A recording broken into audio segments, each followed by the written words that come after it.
the arrow tip when it comes to human progress in the world. But go on, please. I'm sorry. No, I'm just saying that the thing is, we go abroad and we still eat paneer and paratha when we go abroad. Yes. We are almost going abroad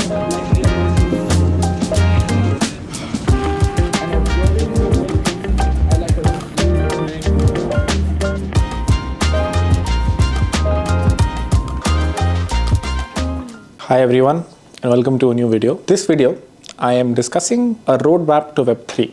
This is something a lot of people asked for, but I'm going to do something different. Like the standard way of explaining a roadmap is telling some very high level things.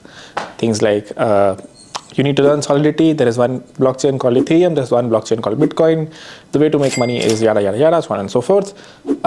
That's not what we want to do in this video.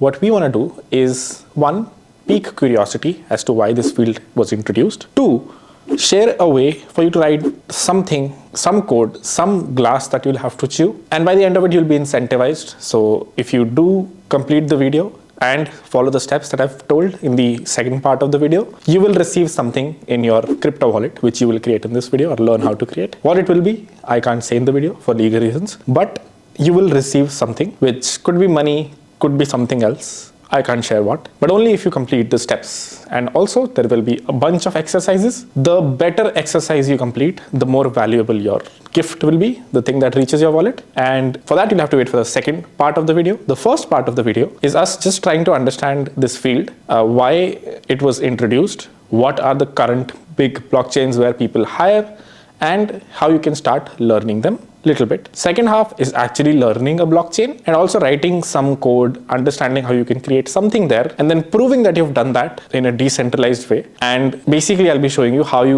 what we have done here is, like what you'll be doing in the second half of the video. It is only because of decentralization that I can incentivize you, pay you, or whatever I'll be doing, and that you can prove that you've done something like this. And something similar would be very hard to do in the Web2 world. With that, let's get right into the video. So my first point was piquing interest into this field of Web3. Why was Web3 introduced? I've said this before in a video. It started back in 2008. What happened was a lot of money was, oh no, that wasn't 2008, that was 2020. In 2008, there was the global financial crisis. A lot of big banks were there in New York, some other places. And what these banks did was they were basically overinflating an instrument, a financial instrument, and the government ignored it. These banks, of course, were reckless and they ignored it because they were making a lot of money. By the end, what happened is that all these banks were supposed to go down. They took a bad bet. That bet went down and hence they owed a lot of people a lot of money. Now, that's where everything started. This money that they owed to the people, they couldn't pay. And that meant they were going to go bankrupt. The government was like, okay, if this is the government, they had bailed out these banks in the past. Bailing out basically means when the government pays for you, so you don't have to pay. So you don't go bankrupt, you don't go to the jail, You're basically a free person and the government pays for you. So that's great. That has happened in the past, but the government was this time really happy and really adamant that let these banks fail. They did something wrong, so let them fail. We won't bail them out. But what happened is one of the banks went down and the government realized if every bank goes down, the economies, all economies are probably related to the US economy. So and eventually the whole global financial system might go down. So they had no choice but to bail out these banks. So by the end of it, what happened? Only one bank ended up going bankrupt or like dying, and the rest, the government paid for. And this is where there was a lot of dilemma. Why does the government get to decide who to bail out and who not? These people took wrong bets. They were making a lot of money these years. The government never said anything. They were making it from not extremely legal ways. And as soon as their bet failed, the government came and bailed them. What happens if in the future they take similar bets? Will the government bail them out again? And if that's the case, there will always be these powerful people who will basically keep doing shady things to make money. And by the end of it, they will be bailed out by the government whenever their bet goes wrong. So this is bad. This is what piqued the interest of a few people. And they realized, why does the government get to decide who to bail out and who not to bail out? Why does the government have control over currency, and why does the government get to print it? Here is where a new thing called Bitcoin was introduced.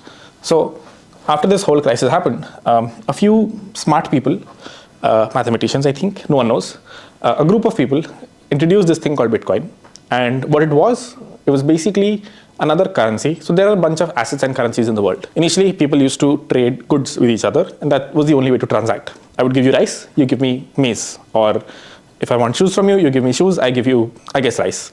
Eventually, people realized this is a very ineffective way. So gold came in as a new asset class. The reason gold was good was because there is a limited supply of gold in the world. And it is very defined how often it can be minted. By minting, I mean how often it is mined from the ground. So since these parameters have sort of remained constant throughout the years, gold felt like a decent way to transact. So I have some gold, that is the currency, and I give you gold, you give me rice, I give you gold, you give me something else. Gold is the primary way you transact. But gold is very hard to carry. It's difficult to maintain, keep, and identify whether or not it is actually gold. Hence, governments in the world released this new thing called currencies. So, dollar, INR, all of these currencies are effectively something that the government printed, or like prints.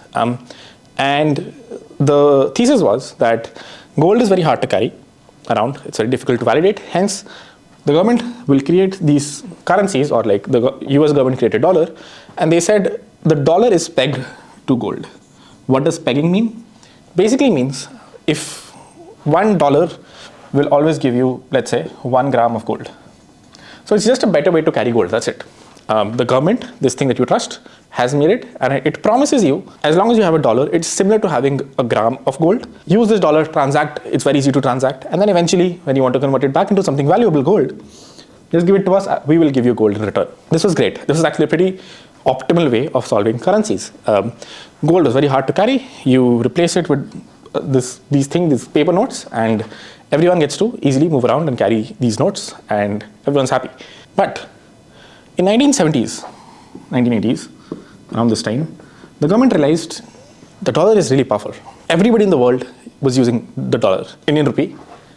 A lot of other currencies are heavily dependent on dollar because we owe, like the Indian currency, the Indian government owes a lot of money, a lot of dollars to US, and a lot of other countries do as well. So the US government realized it's being used very well. Everyone uses money to transact now, or dollars to transact. No one's really using gold. We're not pegging it to dollar anymore. And this peg basically no longer holds. And this is sort of what inflation means. Earlier, the government would have made sure that if you have a dollar, you could get some gold from it. Now you cannot. And eventually, slowly and slowly, the government now has power to print as many dollars as they want. And that's exactly what happened. That's not what happened in 2008, but that is what happened in 2020. And this was something people sort of predicted a few years ago in 2008 when they were like, yeah, we don't like this currency being in the hands of this centralized authority, the government. And we want to create a new currency that no single person can control, no single government can control. But this is a very hard problem to solve. Like, how do you create a currency that no single person can control? The government makes it so easy. There's a single source of truth. The government will tell you whether or not this note is true. The government will tell you, can print this whenever they want. They can probably burn it as well, I don't know. But you always have a source of truth. The government, they will always tell you whether or not this is right. The bad thing about that system is that the government can print whenever they want and they can bail out whoever they want, which is not good. Why do those 5 people get to decide when this money is printed or who is bailed out? Hence, let's create this new currency. And the way to create it is extremely challenging. The way it was done was using something called as proof of work, which I will explain very briefly here. And then I have a detailed video I will link in the description, so you can check that out. Let me clean the board. So how to create this new currency?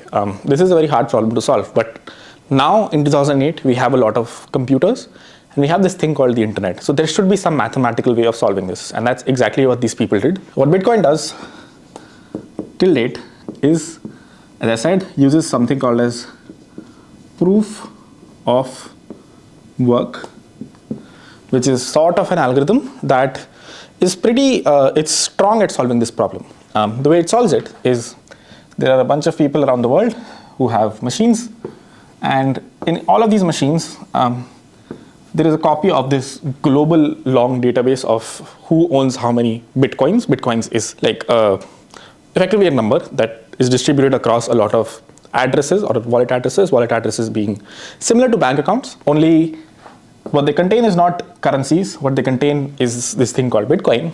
And what these computers do is they all sort of, since they all have this global state of who owns how many Bitcoins, it's very hard for one person to control it. If these are like, let's say, thousands of computers, and also they're like very heavy computers, specifically for Bitcoin.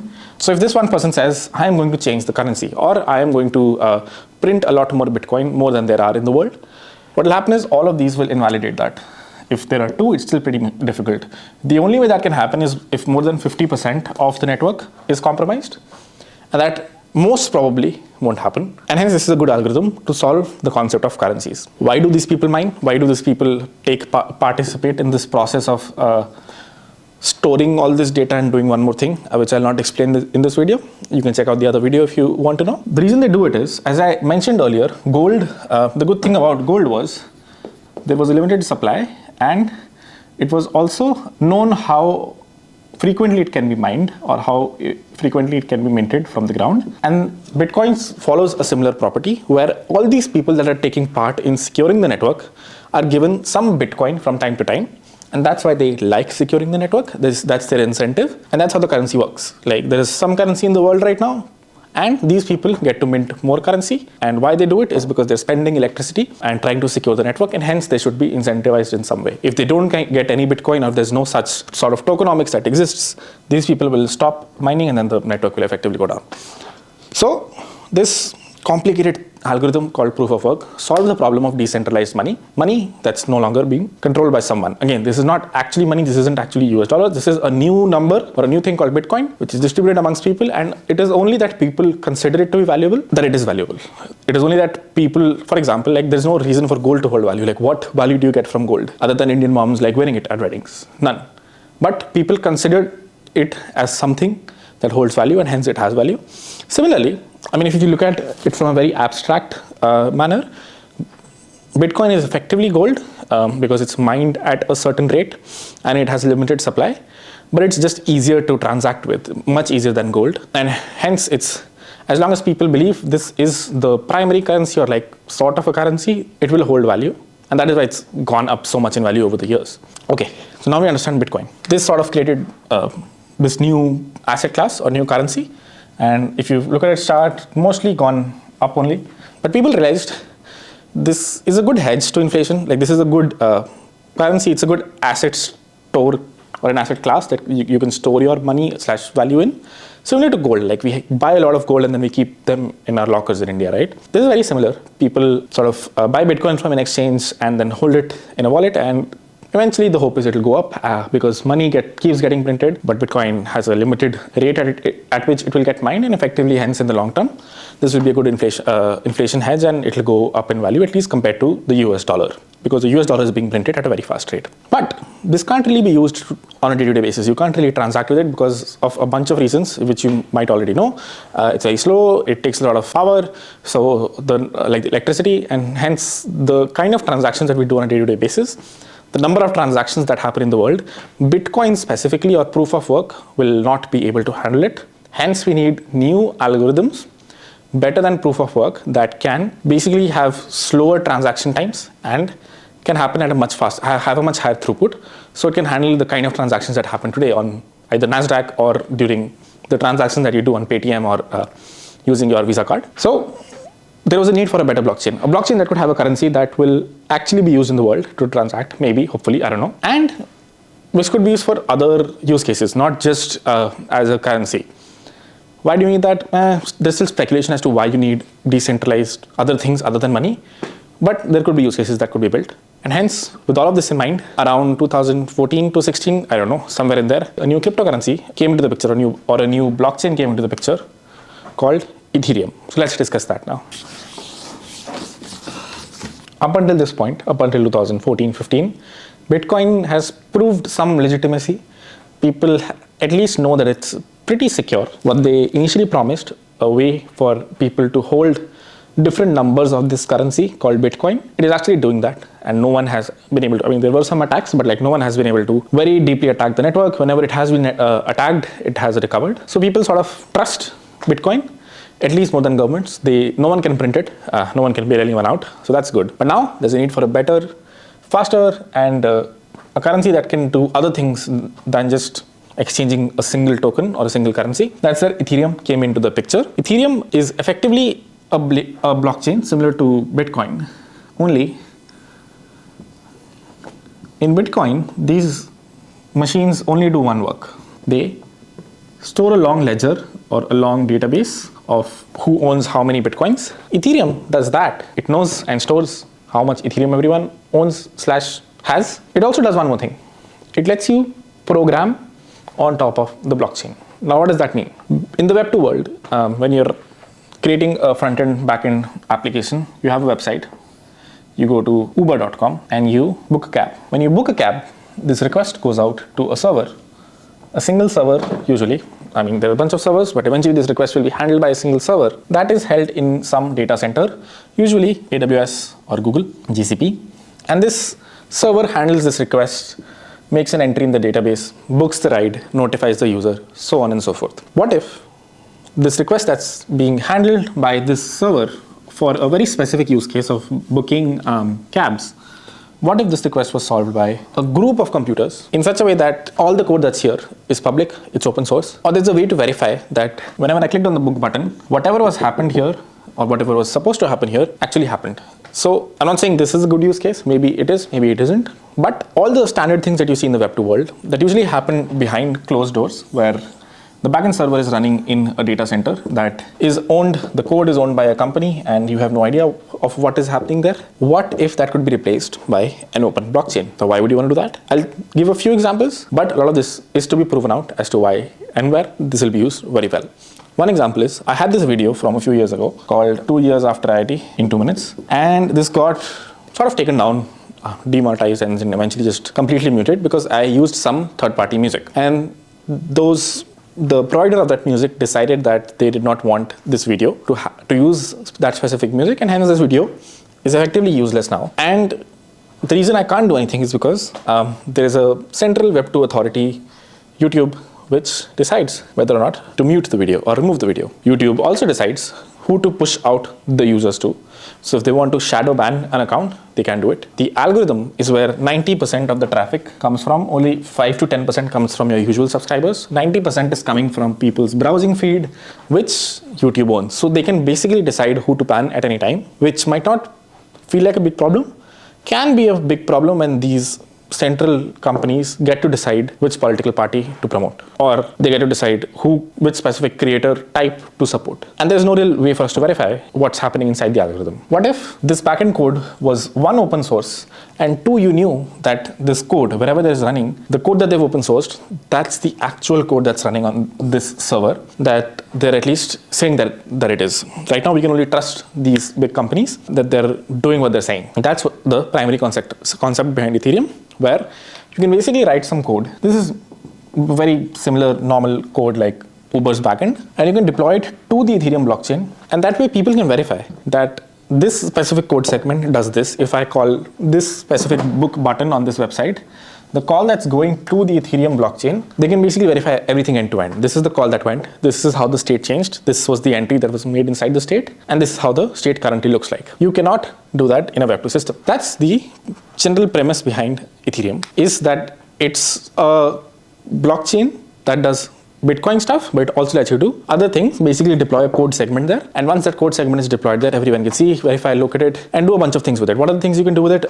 Things like, specifically in finance, exchanging currencies. If you want to convert one, let's say Bitcoin to Ethereum, you probably want to be sure, especially in a decentralized world, that you're actually getting Bitcoin when you're swapping it for Ethereum and not some other random coin. You can do actual financial transactions, like you can take a loan and you can you can put up some collateral, take a loan, get liquidated. All of these use cases can only be built if someone writes this code. Now the blockchain itself could write the code, like Ethereum could have owned and wrote everything, but you can't really write everything. You need people to come and write it, and hence this concept of writing code and pushing it on a blockchain is very powerful, and people realize that, and then Ethereum basically brought new innovation into the space. Still runs pretty well and it's being used very actively today. So yeah, that's Ethereum. What's the problem with Ethereum now? The problem with Ethereum is also slow, at least until now. The reason is they also use proof of work being that thing that we discussed in Bitcoin. So the only benefit that came was that you can deploy code and these smart contracts, and hence you can program on top of the blockchain. Right now it's slow. Eventually it should be fast because Ethereum is slowly moving to this thing called proof of stake.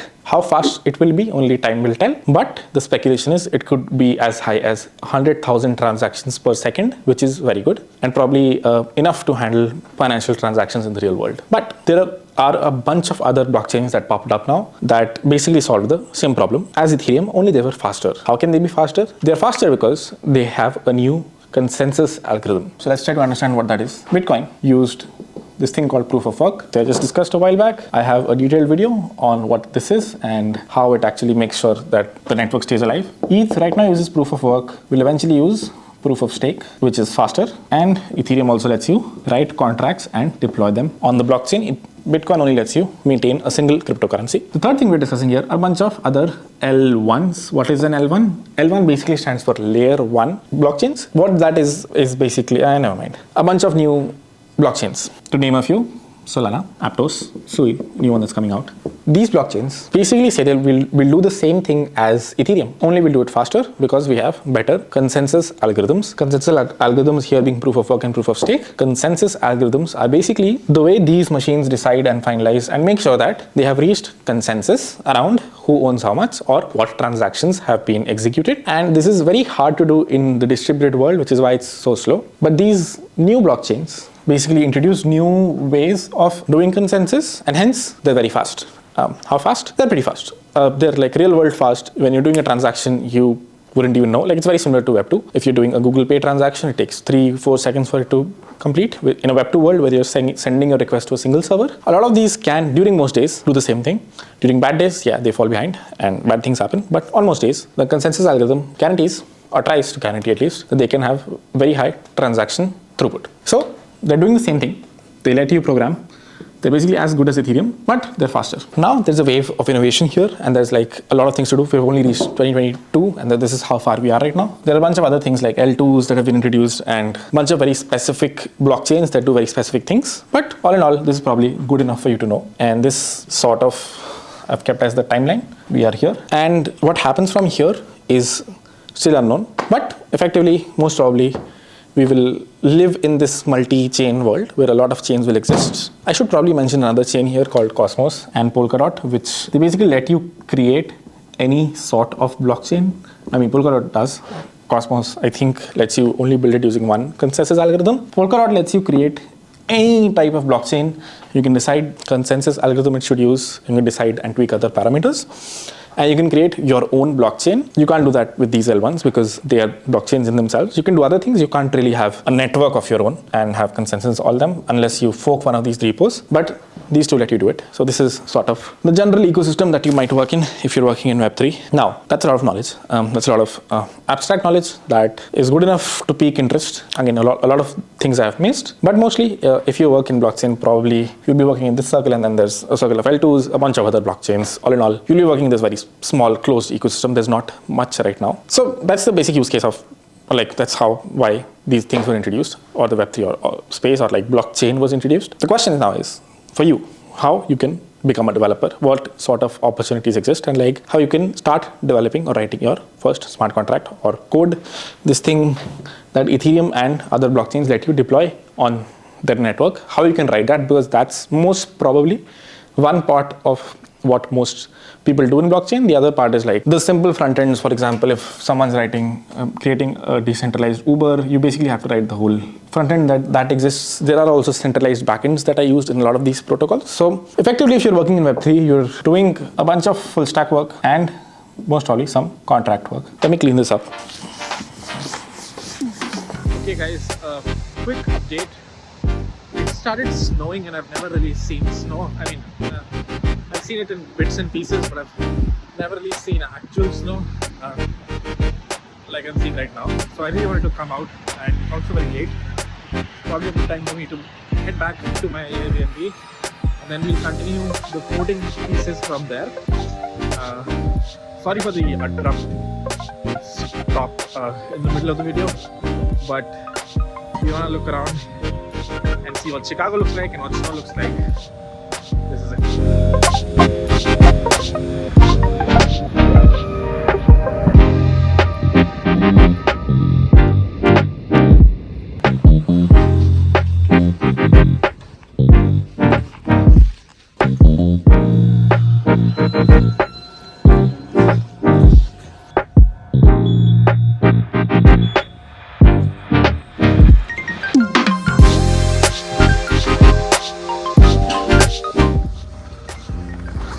guys, the humble abode, humble abode, I think. Okay guys, so let's get right into the code. As I mentioned, maybe I did not mention this, I don't know. What we are doing in this portion of the video is we're going to be creating a token of our own.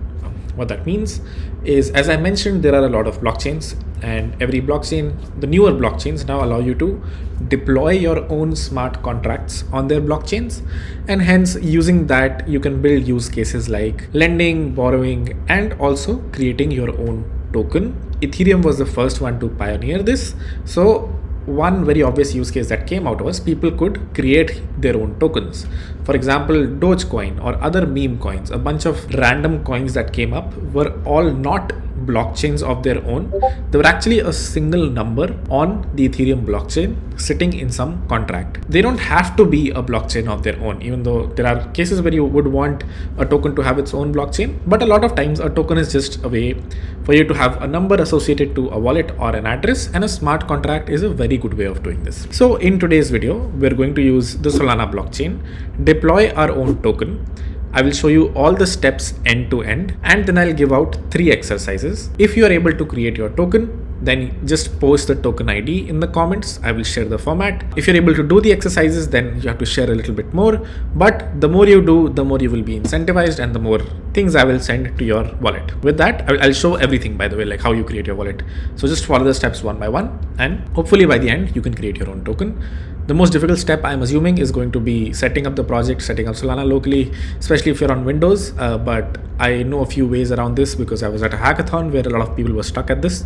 So hopefully we can get around all of that. With that, let's start coding. Before we get to coding though, I want to briefly share how on Solana a thing like this works. This is slightly different from how it would work on Ethereum, just based on how the models of both of these blockchains are written, and if there's a third new blockchain in the future, it'll might do it differently. So I'll explain Solana in this video. If you want me to do other videos where I explain how you can create a token on Ethereum, for example, let me know and I'll do it. So this is the Solana network. It is basically a bunch of machines, bunch of nodes, as we discussed, that are given some Solana for securing the network by mining or doing some other things, proof of work, proof of stake, what we discussed. Solana does something different, proof of history, but effectively what they're doing is securing the network. This is the network of your nodes. Now, as I mentioned, you can create a contract and deploy here. So there is a contract here, I'm calling it C1. This contract has been deployed by the Solana folks, so it's part of the Solana program library. This is done because specifically in Solana, the way tokens are written, at least right now, or the way you can create new tokens, is that there is a contract out there that's open source. It's available on GitHub. I will show you, and it's very well audited. By auditing, I mean the security people have checked that the contract does what it says, which is effectively all the constructs that you need to create a new token or a new currency. And hence Solana has deployed this on their own network.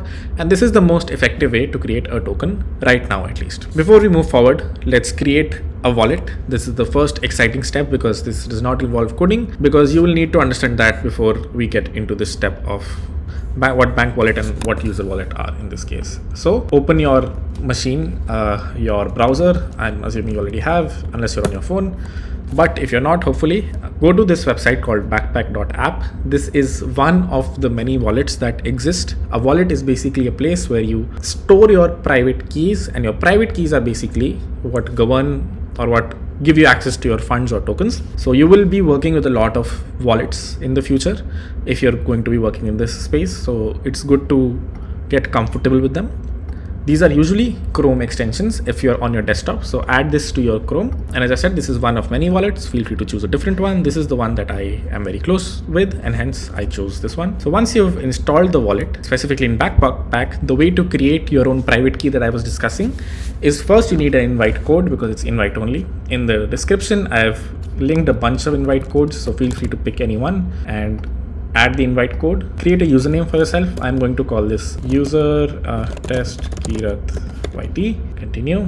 And this is too long, so let me just do user test YT and create a new wallet. Now here there are 2 steps given. Most probably just go with create recovery phase for now. I will share later on what these means in a future video, but for now go with create recovery phase. And what you see here these 12 words, these you should never share with anyone. So what I'm sharing with you on the screen, you should never share it with anyone. If you share it, your money is gone, your private keys are gone. That's what governs your wallet. Very similar to your password on Google. Decentralized wallets don't have this concept of a password or a username. What they have is effectively a private key, and this 12-word phrase is just an easy way to derive a very weird looking private key. So anytime you're creating a new wallet, you will mostly be given some 12 or 24 digit words, 24 words or 12 words, and you should never share them with anyone. If you do, your funds are gone basically. Here, as it says, please save this recovery phase somewhere. I just took a screenshot. You shouldn't take a screenshot. You should write this down on a paper or do other things that are safer. Because if you take a photo and upload it on cloud, someone in Apple or someone in Google has access to it. And if they do have access to it, they can pull your money out, and there's no way to track who that was and how they took the money. So never share this with anyone, even with cloud services. Keep it to yourself, write it down on a paper, keep it in a locker. And in the future, I'll share more ways to store it. So now that that's done, select a blockchain. Right now we're working with Solana. So let's work with Solana and create a password. This is just a local password. It doesn't go on the internet anywhere. This is just, since this wallet is present on your machine, you don't want, if your machine is ever open somewhere, other people to have access to it. So the wallet sort of auto locks from time to time, and that's why you create this temporary password. Now that I've onboarded, if I click on this extension, I see this new view, which is basically what my wallet contains. There are a bunch of other views which I'll explain later on, but right now this is the most important view. This is telling you what tokens your wallet contains, and right now it's basically has nothing because this is a fresh wallet I've just created, and slowly we'll see how we can work with it and put some money here. So this is the way to create a wallet. It has a private key which doesn't look exactly like the 12 words that you saw, but can be derived from it. So as long as you have those 12 words, you're good. It also has a public key, which is, if I copy this, it's basically this thing right here. But if I paste it here, it's effectively this very long string, GZFO, so on and so forth. And this very long string is what I can share with the world because it is my public key. It's very similar to your Google Pay username or your UPI ID.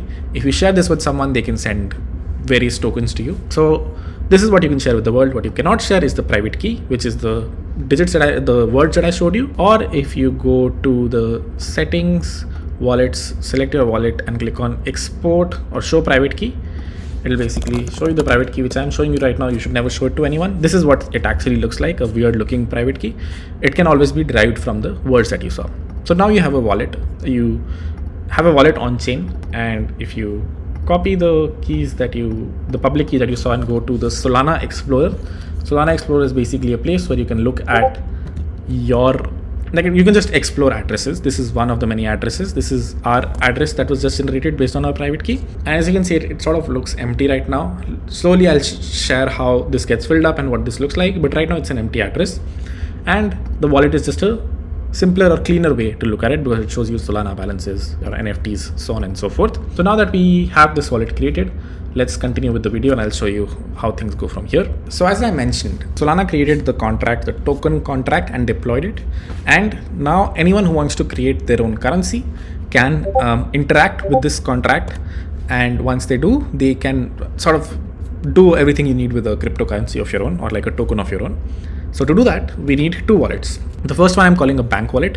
A wallet is basically what I created. I created one. You need to create two. You can create one as well, but to understand this whole flow better, you need to understand who is the person who creates the token and who are your end users. So the user wallet that I'm talking about here is your end user, is basically people like us, and the bank wallet that you see is the main owner of the cryptocurrency, which in this case is you. But if let's say there's just one currency in the world, it'll probably be the government. The government controls the bank wallet, and you as a user have your own wallet, and the government sort of distributes each one of you money, and then you transact amongst each other. So you have to create two wallets. We've just created one, but you have to create two, and I'll show you how you create the other one. Right now we have created the user wallet, and once you do, using the bank wallet, you have to interact with the smart contract and create a money printer or what's called a mint. But effectively, what you do when you create the first instruction to this contract, or like call a function on the smart contract that exists on the blockchain, the smart contract returns you another address very similar to the public address that you saw, and that public address is now the address of a mint. What is a mint? A mint effectively is again a construct of this contract itself. It effectively represents someone who can print more of this currency that's just created. Hence, I've called it the money printer, because this is what will mint new tokens that you just created. So every token or every currency basically can be identified by its mint. The INR, for example, would have a mint on Solana if it existed on Solana. Same for USD, and the token that you've created now also has a mint, which sort of is a unique way to identify your token. That's the thing you can point people to, that this is my currency, look at this mint. Okay, so I'll show how we all do all of this later on programmatically, but just trying to understand from the top here. So if I share a real world analogy, the bank wallet is Modi ji. The money printer is this machine that can print money, and Modi ji has direct access to it to print as many as he wants. And this user wallet is basically me and all of us, and then Modi ji can decide how to print money and how to distribute it inside the world, like all around the world. So how does Modi ji do that, or how does the bank wallet do that? The bank wallet, initially when they created the mint, the balance, the total supply of this token is 0, because we've just created it, you've never printed anything from it. Modi ji or the bank wallet can call another function on the contract, so it will call another function on this contract to mint a bunch of these tokens or currencies, which will then hit another account, which is not the account that the government has, which is not the public key that you saw in the backpack wallet. It's another account that's called the associated token account, which I will show what it means. But effectively, think of it like a bank account. So the bank wallet is effectively you, or like your Google Pay, you could say. Backpack or any wallet or your public key is similar to Google Pay on your phone. Each one of these accounts that you create are similar to bank accounts, and the constraint here being every bank account can only contain one type of currency, so it can either contain US dollars or INR. And in this case, when Modi ji minted, he minted the new currency that he's created into his own new bank account that's associated to this bank wallet. If he in the future creates a new currency, it will go to another bank account of that specific currency, and so on and so forth. And every user who owns this currency or has this currency in their wallet needs to have this associated token account for that currency. So if I in the future have 10 different currencies, USD, INR, EUR, I will have a bank account or a associated token account for each of these currencies where my balances will be stored. So Modi ji told the money printer to print 10,000 and give it to them, give it to their bank wallet, and then Modi ji can distribute it whatever way he wants. He, let's say, sent 5,000 to me, kept 5,000 for himself, and distributed the rest of the money, let's say this 5,000, with other people. And then all the people that he distributed with have their own public key, like this orange account here, and they have a bank account as well associated with this new currency. So this is the token programming model on Solana.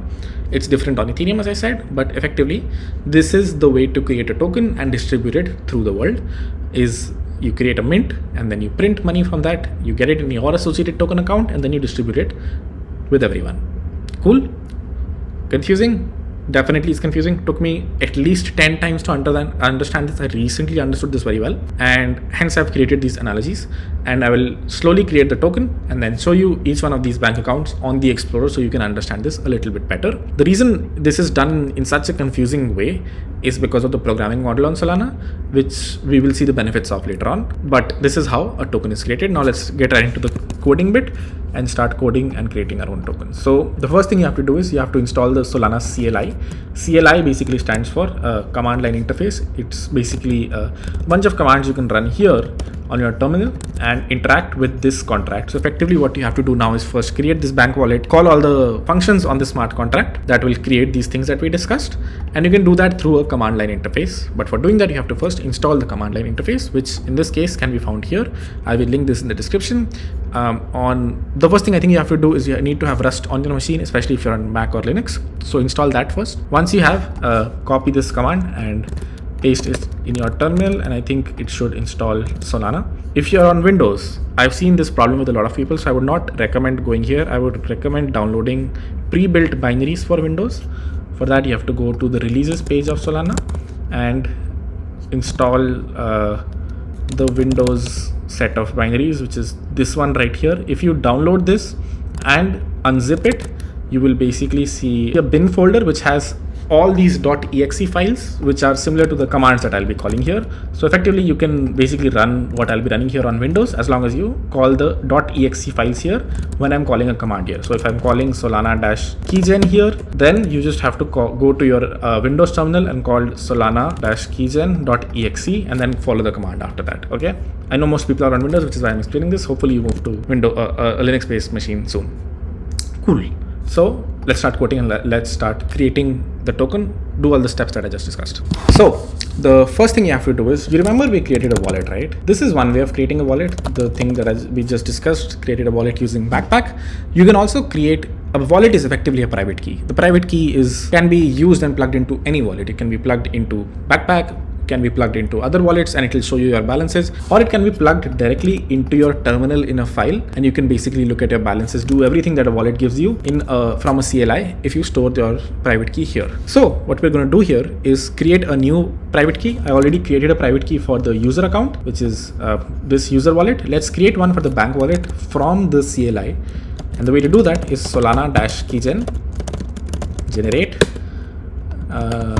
new, and I have to add the force flag because I already had a private key. I am going to overwrite it.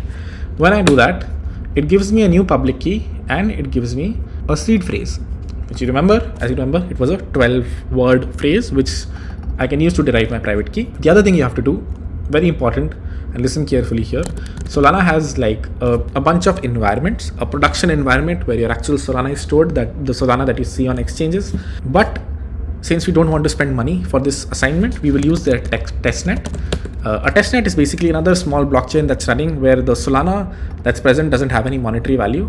So if you go here and select Devnet, the Solana that you have here, it's basically a very similar blockchain, but you can basically get Solana here for free and try out your contract, so you don't have to actually spend money when you're creating a token right now, because it will take some Solana to do it. So whenever you are on your Explorer, select Devnet here.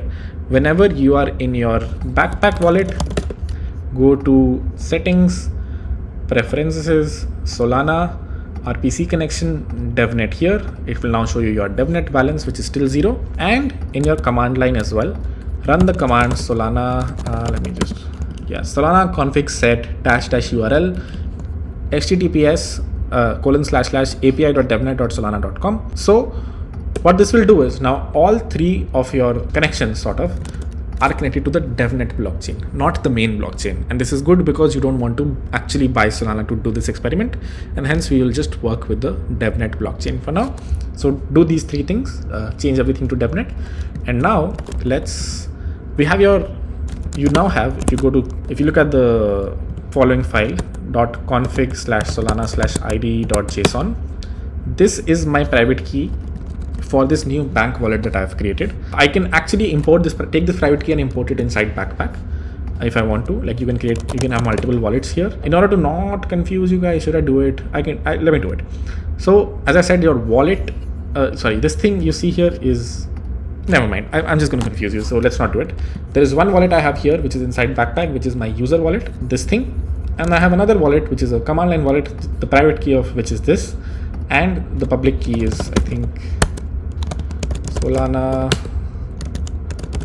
config get. I'm sure there's a way to get my public key as well. The private key looks like this, and now what I'm going to do is, using this private key, using my machine, call the contract which I just showed you. The bank will call the token contract, and first step, create the mint, which was this money printer right here. The way to do that is SPL-token create-token. So very simple. I just ran one command, and under the hood this command is doing a bunch of things. It's calling a bunch of instructions on the blockchain, but locally I just have to run this command. As you saw, this failed, and the reason this failed was I don't have any Solana. This is a fresh wallet, so my Solana balance is 0, just like my Solana balance here is 0. And since we're on Devnet, we can airdrop ourselves some Solana, which is what I'm going to do now. The command to do that is Solana airdrop the amount of Solana SOL you want yourself airdropped, which in this case I'll do 1. So now I have 1 SOL in my account. What is 1 SOL? SOL is effectively the value of 1 SOL is $23. On Devnet, of course, it's nothing, but like if you actually go to the main blockchain and want to buy this from the real world, you'll probably have to pay $23 for it. So this, I got 1 quantity of this Solana airdropped to me on my Devnet. And if I run Solana balance now, I can see I have 1 SOL. Now, since I have 1 SOL, I can start transacting with the blockchain because every transaction takes some gas fee. And so here, the command that I'm going to run or the interaction that I'm going to do with the blockchain is create a token of my own. As you can see, it says creating token this thing under program this thing. This program ID that you see is the ID of this contract, and this token that you see is your mint that I was talking about. And the decimals that you see is how much you can break one token into. So it basically can be broken down into 10 raised per 9 smaller elements. So just say Indian rupee can be broken down into 1 rupee can be broken down into 100 cents, I think, or whatever, like 1 paisa, 2 paisa, 3 paisa, like that. So 1 paisa, say you can't break it down smaller than 1 paisa. Similarly, here you can break it down very much. If you want, you can change this number and program it equivalent to the Indian rupee, which has like 100 divisions, but this number or this token has like 10 to the power 9 divisions, which are a lot. This is helpful because if you want to send someone 0.00001 of your token, you can. Now that I have created this token, let's explore this on the Explorer. So if I paste this here, make sure you have Devnet selected here, not mainnet, because you've deployed it on Devnet. You can see this shows you that you've created, this is some unknown token that you've created, and the current supply is 0, which, as I told you, the initial current supply of the money printer will be 0 because you've just created the mint. This is your unique identifier. This is what you need to post in the YouTube comments below once you create it. And the next step, the next logical step, is for you to create some new tokens of this and send them to your bank account. But as I said, first you need to create your own bank account. For that, you call SPL-token create account, and I think I need to give it the mint, which is this thing that we just created, that we got in the last command. If I run this command, I have now created a bank account. It still doesn't have any money in it, but I've created this bank account. And as you can see, it says gives me the address of this bank account that I've created. And if I explore this on the Explorer, it will basically tell me, hey, this is a token account. The owner of this token account is this guy right here, which is the bank or the money printer, Modi ji. And the mint is the mint that we just created a while back. And the token balance, or how much money does this bank account contain? 0 right now. How much money of this currency?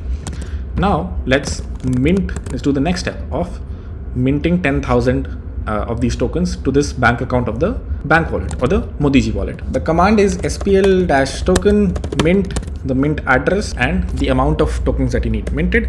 And the command already knows that you've created this bank account, so it has to send these 10,000 newly minted tokens to this bank account. As you can see, it gives you a signature. You can actually just paste the signature here and see what happened in this interaction. And what happened is you interacted with the token program, you did a bunch of things.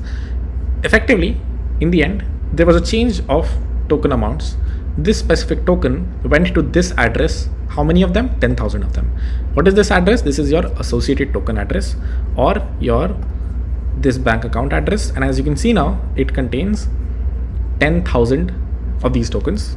So you've done the step of minting these, and now you have to just send them to your friend or whatever, which is the next step, which should be fairly easy. There are a few ways of doing it. You can either import your private key into this wallet and then create a new wallet, or import your private key of the bank wallet here and then use this send functionality.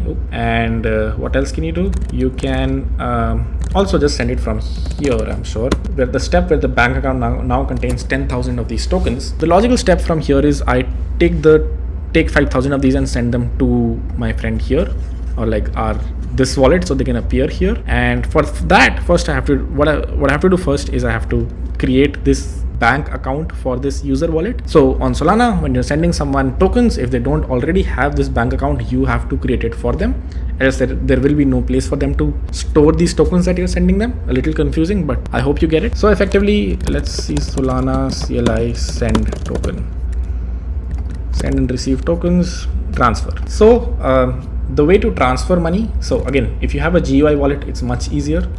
If you don't have a GUI wallet like this one, if you're doing it from your CLI, you can just, the way I did it was I searched for, I basically typed SPL token transfer --help, and it basically gave me the command. The command looks something like this: SPL-token space transfer space the mint, which in our case, if you remember, what is the mint address? It is this one right here, the one that shows token on the Explorer, the one that you have to post in the YouTube comments.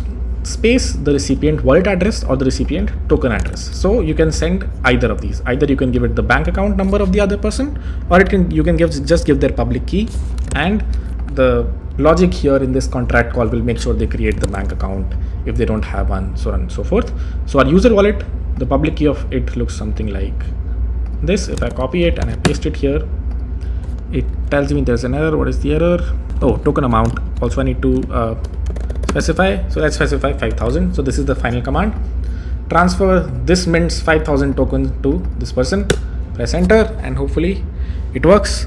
No, it does not work. What does it say? It says the recipient address is not found. I think this is a way to protect you from sending money to the wrong person. And if if someone has an empty account, you probably don't want to send them money. Maybe they're not an active account and you have a typo in your address, which is why it's protecting me. But I think if I add this flag, it'll just let me send it. And it did. So I have, oh no, it did not. Oh no, it did. No, error.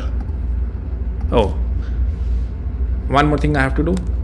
As you can see, it's given me another flag which says -- fund recipient.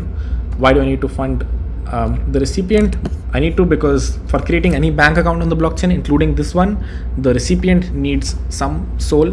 So if I specify this fund recipient CLI command, it will basically create this associated bank token account, which it just did here. As you can see, it's showing a few things. The sender, which is the person that's sent the money, which if I look at the explorer, who is this guy? Let's try to explore all of these. The sender is this account. It's effectively my account of this bank account wallet basically. The recipient is this user wallet. The recipient associated token account is this bank account that's created for them. And the funding recipient is the person who funded this. I'm not sure what this is. Most probably this is the person who funded this associated token account. I could be wrong. But effectively, using this transaction, you created this associated token account for this user and you transferred 5,000 of these tokens to them.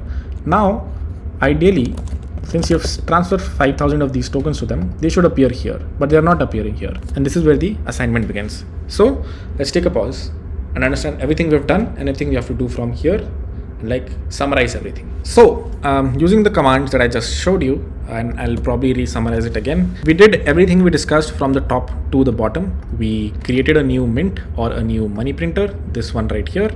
We created our own associated bank account. We minted 10,000 of these tokens to it. We then created another user's bank account and sent them 5,000 of these new tokens. And this is the way for you to create a new token and transfer it to other people. This is the usual trajectory that happens. There's a bank wallet or a person or a multi-sig being a bunch of people who own that currency now. Create a mint and then mint these and then send them to other people, or there are ways to directly mint them to people. There are a bunch of things you can do here. A bunch of things that you should do here are: one, as we discussed, the whole problem why this was introduced was that people keep on printing money. So what if you could halt the amount of money that this money printer can print, or like print as many as you want, distribute them throughout the world fairly, and then make sure or provide a provable way on the blockchain that this money printer or mint can no longer print money. You can do that on Solana. That's a very obvious use case that they've built on the contract. You just have to make another call, which I will leave as an exercise. And the other things that you should do is every token sort of has this ticker or an image associated with it. Our token is just like an unknown token right now. If you look at it at the Explorer, this is how it looks because we haven't associated any metadata to it. So figure out how you can associate metadata to a token. Once you attach metadata to this token of yours, which isn't too difficult to do, I will leave links in the description on how to do it. But once you do it, you should see 5,000 of those in this wallet, because as you remember, you've sent 5,000 to this user wallet, and what you've seen back here is the user wallet. And the only reason it's not showing you this address is because there's no metadata attached to it yet. As soon as you attach it, you will see an image and a ticker and the amount 5,000 right in your wallet. Then comes the step of how you can sort of list it, how it comes here on CoinMarketCap, how does it get traded, how do people like exchange USD for that token, so on and so forth. That's another story. For a longer story, we don't have to worry about that yet. What we have to worry about is these exercises. If you've created the mint, if that's all that you've done, basically all I did here, just post them in the comments below in this format. Owner, which is the bank wallet address, the public key of that. owner dash the public key of your bank address, token mint dash the mint address. Mint address being this. If you paste the mint address on the Explorer on Devnet, make sure you should see unknown token.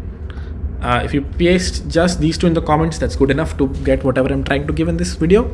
If you want more, a few things you can do is limit the supply of the token, the thing that I just discussed. So mint 10,000 of them and then just stop the supply. Make sure no more can be printed. Isn't too difficult to do. The next thing is sending your token that you just created to 100 different addresses. Can be random, but you have to make sure you have 100 transactions and your ModiGi wallet sent out this money to 10,000 people or this currency to 10,000 people in small increments, like 10 to everyone. And the reason I want you to do is this is so that you can programmatically write code like a for loop or whatever to send this out to a lot of people. Don't do this manually by hand. I mean, you can do this using a wallet or like call the command that I just called here, the SPL token transfer command 100 times, but don't do that. Try to do this programmatically. And that also I should be able to poll based on the number of owners that the token has. So I will know from the blockchain whether or not you've done this step. Let's leave this one. Figure out how to get your token listed. Yeah, as I said, attach metadata. Once you attach metadata, it should appear on most wallets. And lastly, create an airdropping website of your own. So as you saw, if I wrote Solana airdrop 1, it gave me an airdrop of 1 SOL into my address. Try to create a website that does the same. There's another website called solfaucet.com which does the same thing. You give it your wallet address and it will send you Devnet SOL. Again, it cannot send you mainnet SOL because that's expensive, worth $23. But if I paste my address here, it will basically airdrop me a single SOL, and I can basically see the transaction here as it's happening. So create a website similar to this, because this is like a full stack thing. You understand everything. You understand how you can basically call these CLI commands through the JavaScript SDK of Solana, which is also like pretty powerful. And if you're able to do this step also, then please post it in this fashion in the comments below. Owner being your owner account, your bank account. Token mint being the mint of the token that you've created. Never mind, replace this. Airdrop website, the website that you just created. You have to deploy it on the internet, unfortunately. And paste a link here. This should be free. Use something like Vercel to deploy it. You don't have to like host an AWS machine.